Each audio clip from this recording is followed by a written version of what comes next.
Hey everyone, congratulations on your new paint zoom. I'm Mark. I'm here to help you get familiar with the product. Keep in mind that your product did come with a very clear and concise user's manual filled with very important information. You're going to want to consult that before you get started with your paint zoom. Speaking of which, here's the paint zoom. It includes the paint zoom spray gun, the paint container, viscosity cup.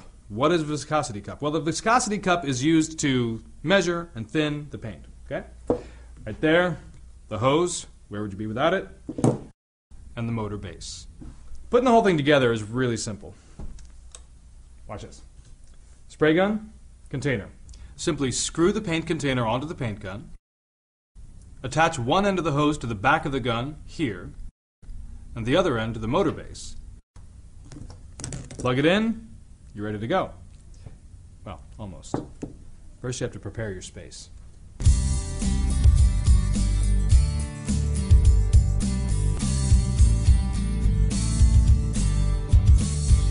When painting, you should always make sure your surface is clean and completely dust-free. This will ensure you the best possible result. Although your paint zoom will produce very little overspray and paint mist, we recommend you cover any surfaces you wish to remain paint-free with a drop cloth and tape off all moldings, outlets, window frames, etc.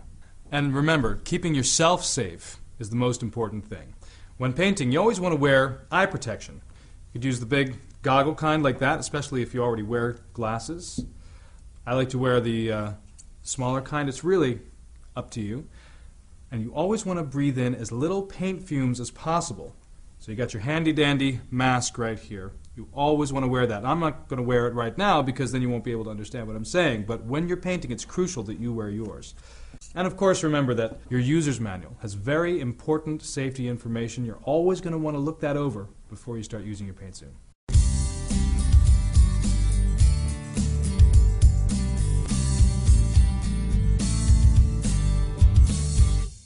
Once you've prepared your surface, it's time to prepare your paint. The first thing you have to do with your paint is test the viscosity. Viscosity just means how thick the paint is.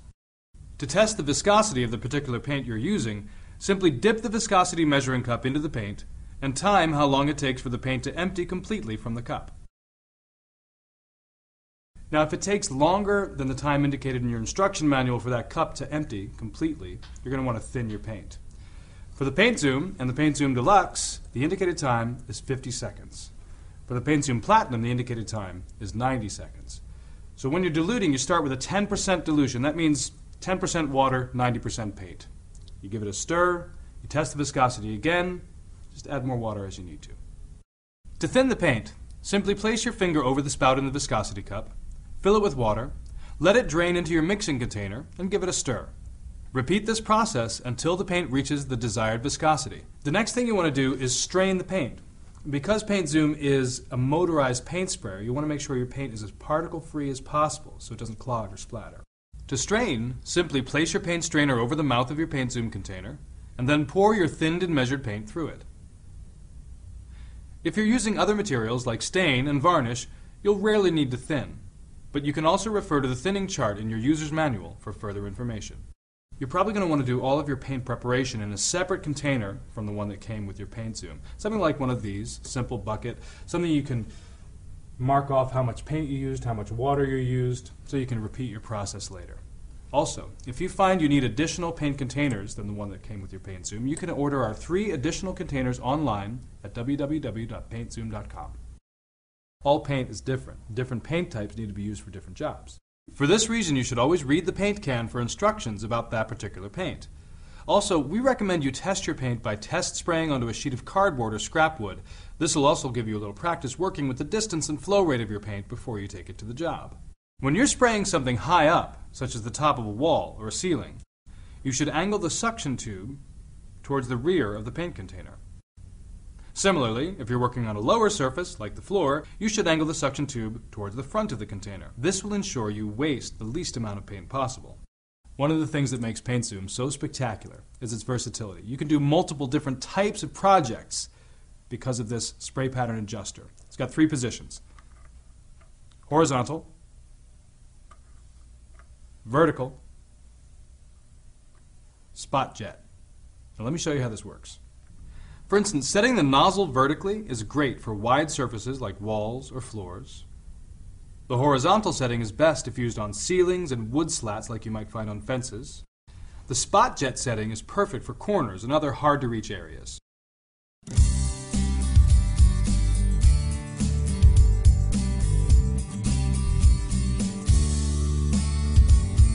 Here's some quick tips to help you paint like a pro. It's recommended that you always keep your paint zoom the same distance from the surface you're painting as you go along, and overlap your strips to avoid dead space. We suggest 8 to 10 inches is a good distance, and should give you the maximum paint width. Paint a thin coat first, wait a few minutes for it to dry, and then go over it with a thicker coat. This will result in a more smooth, even paint job. There should be very little movement in your wrist, otherwise the paint flow will be uneven. A technique most commonly used by professional painters is the crisscross technique. This just means spraying the paint in horizontal strips, then adjusting the air cap, and crossing over these strips with vertical strips. Always make sure your passes are smooth, and your speed should stay constant. This will make painting even a very large wall fast and easy. Right here in the back of your paint zoom gun, you got this nifty little dial. This adjusts the intensity of the paint flow from the gun. You turn it clockwise to decrease the paint flow. You turn it counterclockwise to increase the paint flow. If you're spraying closer to your surface, your paint flow needs to be lighter, and if you're farther away, you should increase the paint flow. This will give you maximum coverage. It's recommended to paint in sections about 20 inches long, and avoid stopping and starting if you can. Now, as I mentioned before, you rarely need to thin varnish or stain. And what I've done now is taken a little bit of stain, put it into my paint zoom container. Got my handy dandy goggles right here. Always remember your eye protection. And now I'm ready to take this unfinished chair and turn it into a beautiful rustic looking piece. Here we go.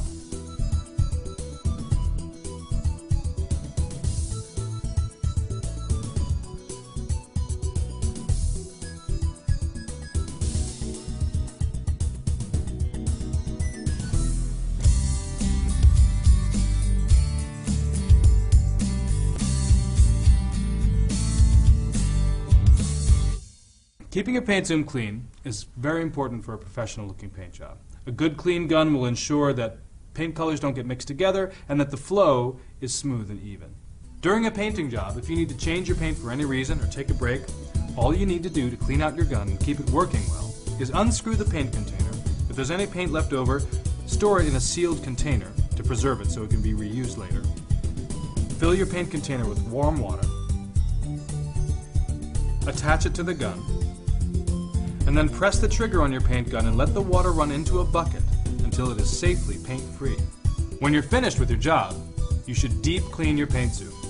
You'll want to take the spray gun apart completely and soak each individual part in hot soapy water for water-based paints or in thinners for oil-based paints.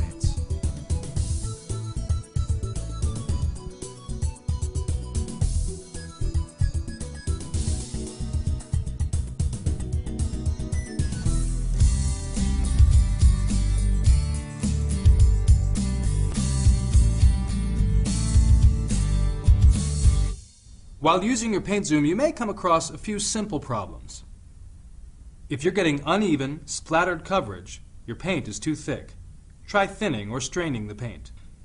If your coverage is too light, try to spray slower and move closer to your surface, or simply increase the paint flow. If you're running into drips and snags, increase your distance from the surface, or try thinning your paint. If you're ending up with orange peel, otherwise known as air bubbles, the surface temperature is too cold and there are air pockets in your paint. Try to reduce viscosity and paint in warmer weather. If the paint is leaking from your spray gun, the container might be loose, needs to be tightened. If you have any other problems, refer to the troubleshooting section in your user's manual. Log on to www.paintzoom.com or call customer service from the number on your screen. Alright, so those are just a couple of basic tips to get you moving onto beautiful, professional-looking paint jobs with your paint zoom. Go have fun.